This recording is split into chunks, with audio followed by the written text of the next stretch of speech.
What's up everyone? For the first video of this series of 6 games where I play in a tournament, and I just want to quickly confess something that you see right there behind me here, like the Eiffel Tower stuff they do in the camera angles, is my travel bag. I'm traveling in 2 hours. It's currently 2 a.m. Haven't slept yet, I'm pretty tired, but I have to go through 2 quick videos of game 1 and 2. I already had 3, 4, 5, 6 recorded, so I gotta do these without any takes. If I make a lot of mistakes, I'm sorry, you're gonna have to see it raw. And I'm probably gonna say stuff that might sound weird like that, or it might sound weird because I'm dirty-minded. So, game 1, 90 minutes plus 30-second increment, 2 games a day for 3 days. We played in a synagogue or a Jewish place of worship. Not sure what it's called, Mason House, something. Should have looked it up before. But anyways, a beautiful place, even though I'll show you guys in a second. We played in the basement. Under 14 and unrated play together in the basement. Pretty cool stuff, and everyone else plays on top. So under 1800, under 2200 and the crown, they all play on top, and this is how it looks like. So this is how the basement looks like, and now this is how they look like. It literally looks like we're playing with the lower class and the upper class, no joke. So let me hop straight into game 1. Okay, I'm with the white pieces. I play against Maher, who is 1200, and I play e4, hoping to get the Italian game, hoping to either get fried liver or get the, which probably no one falls for anymore, or get the Evans gambit, or just play good chess with e4 and the Italian game. Instead, he plays Caro, which is exactly what I play. And every time someone plays Caro against me, which is, I'm confessing my prep right here, is I play the 2 knights. So I went knight f3, he played this, I went knight c3, and then we trade, and I double his pawns. And this is very basic. I do this every time we play with the Caro Khan. And this time I wanted to play different. So I didn't play bishop c4. Sorry, arrows are also bad. So bishop c4, I didn't play this. Top computer move, most common move, get your bishop out and castle as fast as possible. Instead, I wanted to make sure that I got the d4 square, so I played c3. I played c3, and then he developed, played the best move, ready to castle, and I played d4. And that was my plan. I'm gonna play solid, I'm gonna control these squares, I'm gonna get all my pieces in and decide what I'm gonna do next. I didn't have a solid game plan, but this is what I wanted to do with the center. That's what I knew. So he castled, and I had to play bishop here just so I don't want to get checked or anything. It was my first game, I was getting scared. So I knew I might have had to move the bishop again, but I just didn't want any tricks. I don't know, I just played this, ready to castle. So he plays the rook move that we just talked about, getting scared to be played, and he played it. I castled, and now he plays knight here. Okay, which is interesting. So he plays knight here, telling me that he's prepped. Tell me you're prepped without telling me. You play knight here, blocking your own bishop. He's not committing this bishop anywhere. He's not putting it here, making me not move mine or trading. He's moving knight here to clearly to either play this or maneuver the knight. So I felt like we're for the first game, we might play some high level chess. So I played bishop here, and the reason I played this is one and only one reason. Not to put my bishop in jail, you might think, but it's because I wanted to remaneuver all my pieces into squares that I want without the ability, or without my opponent having the ability to trade any pieces. I did not want to give him that satisfaction. I wanted to control the entire game. So if my bishop wasn't here, for example, and it was here, and I played rook here and then maybe bishop here, he could trade it at any time. And I wanted to make sure the door is closed. So anyways, after that, he played knight back. Dude, I'm in my first game in the first tournament in my life. I'm unrated.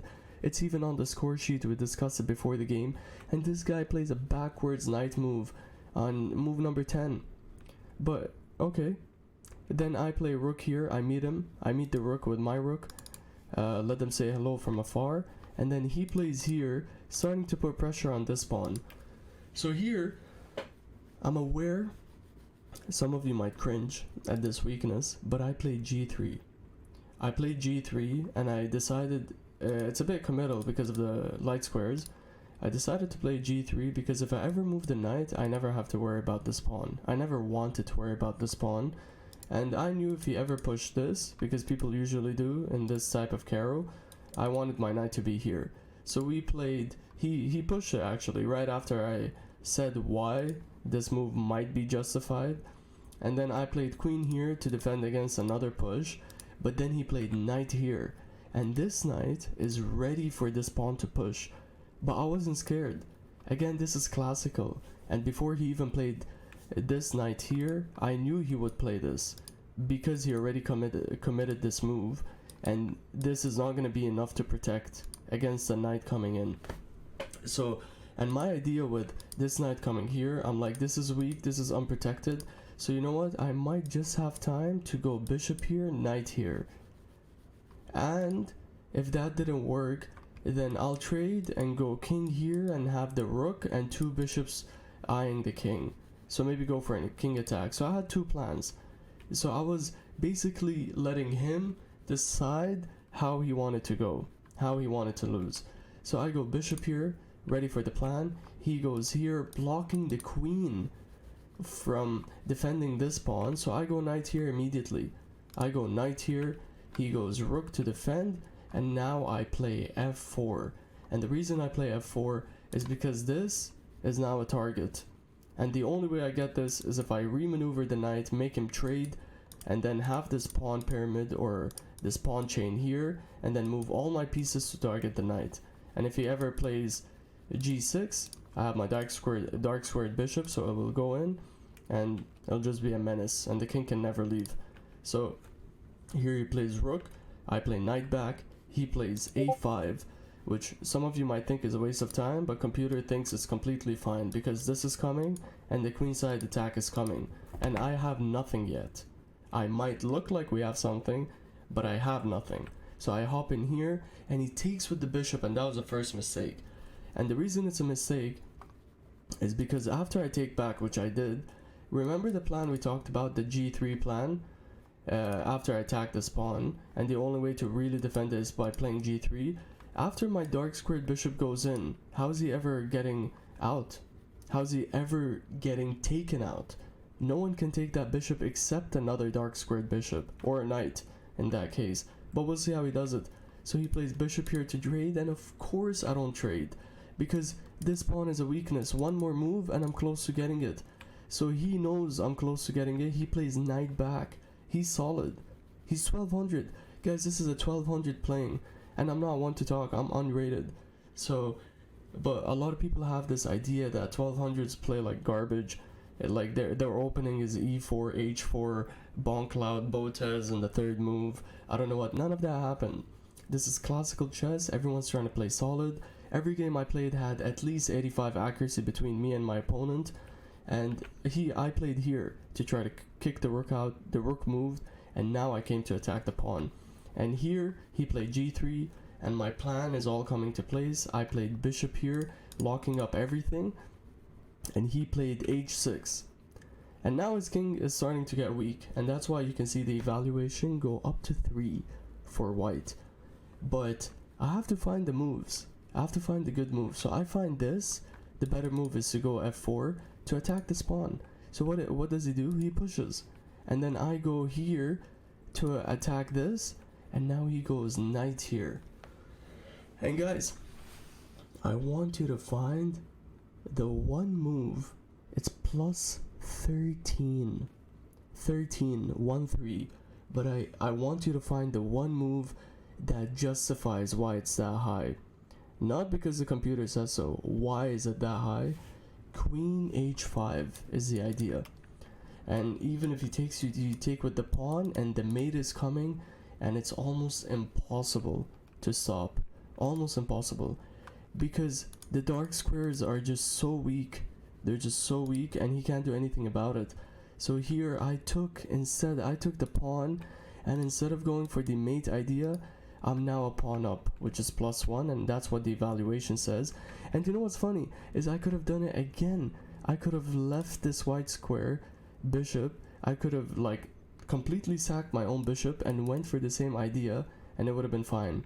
But anyways, I took here. The queen went back. I don't know why he played that. That gave me the opportunity to go e5.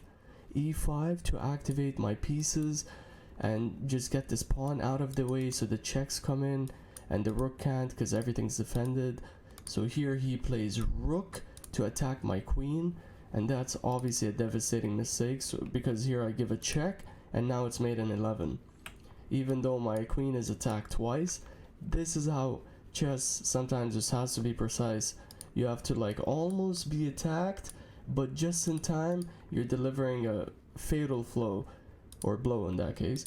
So the king comes in to take the pawn, I take the knight, he takes, I take the other pawn, and now I give up the rook, I just simplify, and then the queen takes, I give a check. Even though it's made in 10, I give a check, king goes back, and I go rook here, and now he resigns. So that was my first game of the tournament. It took around 2 hours or an hour and a half, and the reason it takes that long, because in a classical game you just want to calculate. It's part of the fun. You want to calculate, you want to justify all your moves, your opponent moves, and nothing is more satisfying than you knowing everything your opponent has to play or could play and forcing him into that game. So that's your ideal scenario, is how can you get your opponent to make these mistakes or weaknesses and then play for them. Basically play for forcing moves. Anyways, that was the first game. A lot of good takeaways. For the Caro-Kann, I always recommend the 2 knights. I don't know if any Grandmaster is watching this, probably not, and says no, that's actually one of the worst ones to play against the Caro. But personally, that's what I play, and I don't want to I won't give a spoiler, but anyways, let's hop to game 2.